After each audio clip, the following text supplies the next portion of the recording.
আসসালামু আলাইকুম এভরিওয়ান, স্বাগত জানাচ্ছি চার কন্যার ঘর চ্যানেল থেকে। আশা করছি আপনারা সকলেই ভালো আছেন। আলহামদুলিল্লাহ আমিও ভালো আছি। আজকে আমি আপনাদের তান্দুরি চিকেন তৈরি করে দেখাবো, আর সাথে আমি আপনাদের বাটার নান তৈরি করে দেখাবো। তো তান্দুরি চিকেন তৈরির জন্য প্রথমে আমি একটি মশলা তৈরি করে নেব। এখানে আমি তান্দুরি চিকেনের জন্য হাফ কাপ টক দই দিয়ে দিলাম, দিয়ে দিচ্ছি 1 টেবিল চামচ আদা রসুন পেস্ট। আজকে আমি 6 পিস তান্দুরি চিকেন তৈরি করব, এই জন্য এই মশলাগুলি দিচ্ছি। হাফ চা চামচ লাল মরিচ গুঁড়া, হাফ চা চামচ জিরা গুঁড়া, হাফ চা চামচ ধনিয়া গুঁড়া, 1/4 টিস্পুন কালো গোলমরিচ গুঁড়া, হাফ চা চামচ গরম মশলা গুঁড়া, দিয়ে দিচ্ছি স্বাদ মতো লবণ, 1 চা চামচ আমি তান্দুরি চিকেন মশলা দিয়ে দিলাম, দিয়ে দিচ্ছি প্রায় 2 টেবিল চামচ সরিষার তেল। তেলটা দিয়ে এখন আমি খুব ভালো মতো মশলাগুলি একসাথে মিশিয়ে নেব। মশলাটা মিশানো হয়ে গেলে এখন আমি এখানে জাস্ট 1 ফোঁটা পরিমাণ অরেঞ্জ ফুড কালার দিয়ে দিচ্ছি। আপনারা চাইলে এটা স্কিপ করতে পারেন, কালারটা দিলে যেন চিকেনটা দেখতে খুব ভালো লাগে। এখন আমি দিয়ে দিচ্ছি চিকেনগুলি, আর চিকেনগুলি আমি ধুয়ে খুব ভালো মতো পানি ঝরিয়ে নিয়েছি। আর একটা মুরগি আমি 4 পিস করে নিয়েছি, আর চিকেনগুলিকে আমি হালকা একটু কেচে দিয়েছি, যেন যখন মশলাগুলি মাখবো মশলাগুলি যেন চিকেনের ভেতরে পৌঁছায়, এই জন্যে আমি হালকা করে কেচে দিয়েছি চিকেনের দুপাশে। তো এখন আমি খুব ভালো মতো চিকেনের গায়ে মশলাগুলি মেখে নিচ্ছি। চিকেনের গায়ে, প্রতিটা চিকেনের গায়ে ভালো মতো মশলাগুলি মেখে এখন আমি এটাকে আধা ঘন্টার জন্য রেস্টে রেখে দেব। আর এদিকে আমি যে নানের জন্য ডো তৈরি করে নেব, এখানে 2 কাপ ময়দা নিয়ে নিলাম, দিয়ে দিচ্ছি 1 চা চামচ ইস্ট, স্বাদ মতো লবণ, প্রায় 1 টেবিল চামচ চিনি। এখানে আপনারা চিনিটা আপনাদের ইচ্ছে মতো দিতে পারেন, নানটা যে পরিমাণ মিষ্টি খাবেন। দিয়ে দিচ্ছি 2 টেবিল চামচ সয়াবিন তেল। তেলটা দিয়ে এখন আমি সবগুলি উপকরণ ভালো মতো একসাথে মিশিয়ে নিচ্ছি। সবগুলি মিশিয়ে এখন বাকি কাজটা আমি হাতে করব। আর আমি এখানে ভালো মতো মিশিয়ে নিয়ে 1 কাপ দুধ, লিকুইড দুধ নিয়েছি। আর দুধটা আমি অল্প অল্প দেব, অল্প অল্প, যতক্ষণ না পারফেক্ট একটা ডো তৈরি হয় অল্প অল্প দিয়ে আমি ডোটা তৈরি করে নেব। আপনারা চাইলে এখানে পানি দিয়েও ডোটা তৈরি করতে পারেন, বাট দুধটা দিয়ে তৈরি করলে এটা খেতে খুব ভালো লাগে। তো এভাবেই অল্প অল্প দুধ মিশিয়ে আমি ডোটা তৈরি করে নিলাম। আর আমি কিন্তু এখানে লিকুইড দুধটা কুসুম গরম নিয়েছি। তো ডোটা তৈরি করে উপর থেকে সামান্য পরিমাণ তেল দিয়ে এটাকে এখন আমি 1 ঘন্টার জন্য ঢাকনা দিয়ে ঢেকে রেস্টে রেখে দেব।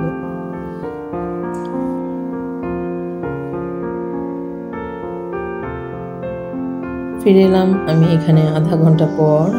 চুলায় একটি প্যান বসিয়ে প্যানটা পর্যাপ্ত পরিমাণ গরম করে নিয়েছি। এখানে আমি তেল দিয়ে দিলাম, আর তেলটা কিন্তু আমি বেশি দিইনি, সামান্য পরিমাণ দিয়ে এখানে প্রায় 25 থেকে 30 গ্রাম বাটার দিয়ে দিচ্ছি।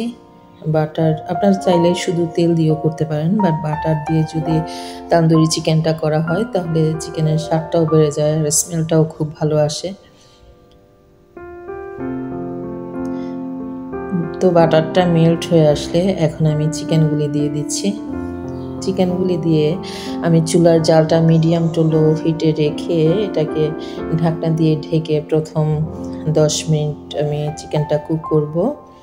জালটা কিন্তু বাড়াতে যাবে না, তাহলে পুড়ে যাবে উপর থেকে, ভেতরটা কাঁচা থেকে যাবে। তো ফিরে এলাম 10 মিনিট পর। চিকেন থেকে কিন্তু মোটামুটি অনেকটা পানি বের হয়েছে।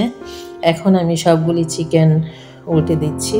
উল্টে দিয়ে এই পাশটাও আমি একইভাবে চুলার জালটা মিডিয়াম টু লো হিটে রেখে ঢাকনা দিয়ে ঢেকে আরও 10 মিনিট কুক করব।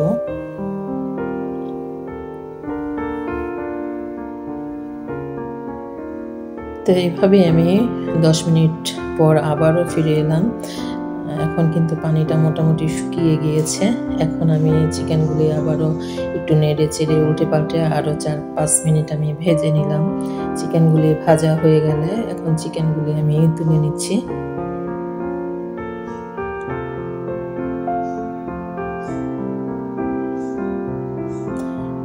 তো চিকেনগুলি তুলে আমি এই তেলেই আমি পেঁয়াজ, আমি 2টা মিডিয়াম সাইজের পেঁয়াজ বেটে নিয়েছি। এখানে পেঁয়াজ বাটাটা দিয়ে দিচ্ছি, দিয়ে আমি এটাকে জাস্ট 1-2 মিনিট পেঁয়াজটা ভেজে নেব এই তেলে। পেঁয়াজটা ভেজে আমি যে চিকেনগুলি মশলা মেখে রেখেছিলাম সেই মশলাগুলি এখন এখানে দিয়ে দেব। আসলে নান কিন্তু একদম শুকনা ভালো লাগে না, তাই এখানে আমি জাস্ট একটু গ্রেভি করার জন্য চিকেনটা আমি এই মশলাটা তৈরি করে নিচ্ছি। মশলাগুলি দিয়ে আমি এটাকে আবারও 2-3 মিনিট মশলাটা ভেজে নেব, যতক্ষণ না এটার কাঁচা স্মেলটা দূর হয়। তো মশলাগুলি কিছুক্ষণ ভেজে নেওয়ার পর আমি যে বাটিটা ধুয়ে একটু পানি দিয়ে দিলাম, মশলার বাটিটা, পানিটা দিয়ে আবারও আমি 2 মিনিট খুব ভালো মতো মশলাটা কষিয়ে নিচ্ছি। এখন কিন্তু চুলার জালটা বাড়িয়ে দিয়েছি। এখানে দিয়ে দিচ্ছি 1 টেবিল চামচ টমেটো সস, দিয়ে দিচ্ছি 1 চা চামচ চিনি। এই সস আর চিনিটা দিলে কিন্তু এটার স্বাদটা অনেকাংশেই বেড়ে যায়। তো মশলাটা কষানো হয়ে গিয়েছে, যখনই দেখবেন তেলটা উপরে ভেসে উঠেছে তখনই বুঝতে পারবেন আসলে মশলা পারফেক্টলি হয়ে গিয়েছে। এখন আমি সবগুলি ভাজা চিকেনগুলি দিয়ে দিচ্ছি। চিকেনগুলি দিয়ে আমি জাস্ট উল্টে পাল্টে আমি মশলাটা চিকেনের গায়ে লাগিয়ে নিচ্ছি। দেখুন কত সুন্দর দেখা যাচ্ছে।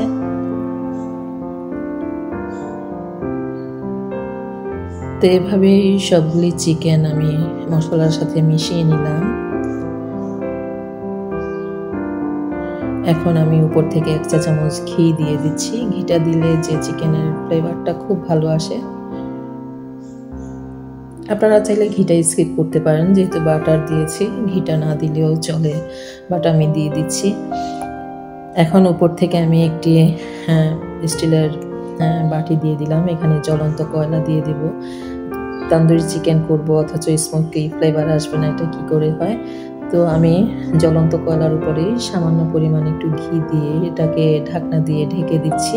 আর চুলার জালটা একদম লো হিটে এটাকে রেখে দেব। আর এদিকে আমি যে নানের জন্য ডোটা তৈরি করে রেখেছি, ওটা কিন্তু আমি ঢাকনাটা ছিদ্র বন্ধ করে দিয়েছিলাম। তো 1 ঘন্টা পর ফিরে এলাম, ডোটা দেখুন ফুলে গিয়েছে। এখন এটাকে আমি আরও ভালো মতো মথে নেব।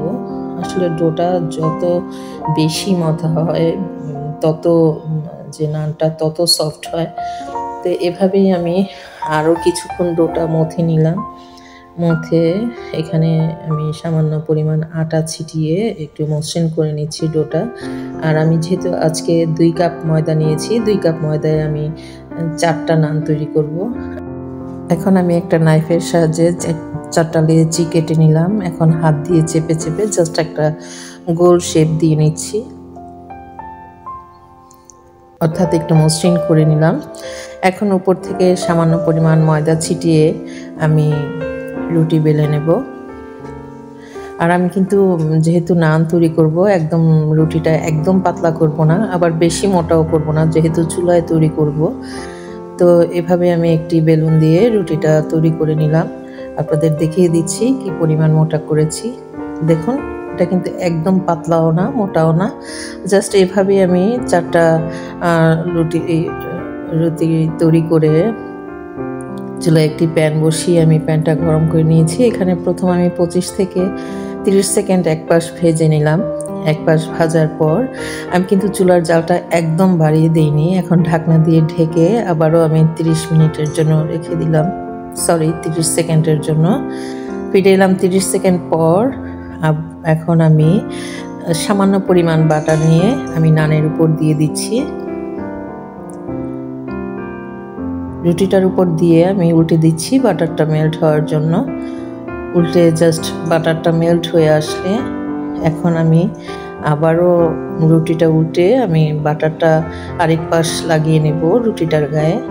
লাগে। এখন আবারও ঢাকনা দিয়ে ঢেকে আমি 30-40 সেকেন্ড রেখে দেব।